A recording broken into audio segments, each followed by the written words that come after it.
Maailmas on käimas väga intensiivsed ajad. Ma loodan, et sa oled juba kuulanud Avama silmad ja ajuloputuse uut ühist episoodi.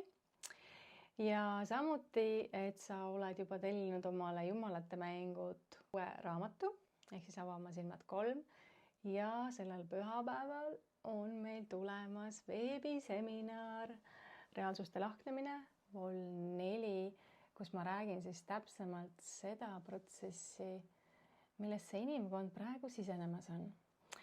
Et ajad saavad olema kaootilised, samas väga põnevad ja minul on väga suur rõõm tegelikult olla siin, elada seda elu just sellel hetkel, sellel ajahetkel, kui kõik siin maailmas on muutumises. Aga selleks, et selle muutumisega mõnusasti kaasa minna, tuleks ennast natukene teadlikumaks teha.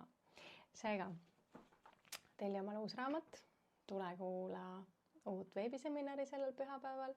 Kõik infod leiad siit kirjeldusest ja mine kuula Ajuloputuse ja Avama silmad uut podcasti osa.